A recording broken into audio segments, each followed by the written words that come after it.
Hola, molt bona nit. Dilluns 19 de setembre del 2022 i acabem la jornada en les notícies més destacades de les comarques d'Alacant, Centrals i Sud del País Valencià. Ximo Puig promet incentius fiscals per atraure rodatges a Ciutat de la Llum. Que dic jo que està bé que vinguen rodatges, però per què ells mereixen incentius que els empresaris d'ací no tenim? Mazón crea un front comú per a reclamar el que el Consell ja ha demanat fa setmanes, que l'Agència d'Intel·ligència Artificial s'instal·li a Alacant. Es veu que es posa nervioset si no X alguna foto, Mentre que la secretària general del PP, María José Català, reclama que siga València qui la demane. Però això sí, no tractes d'agafar un transport públic digne o de passejar per aquesta ciutat sense arrebossar-te de merda perquè és impossible.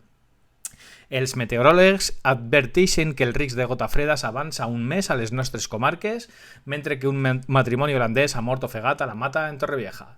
En futbol, derrota de l'Elx, empat de la Nucía i victòries d'Alcoyano, Intercity, Eldense i Hèrcules. En handbol, victòries de Benidorm i Eon Alacant.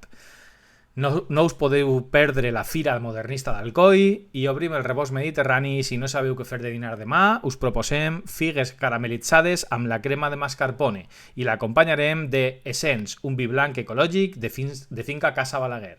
Això és tot per avui, moltes gràcies, a descansar, fins demà.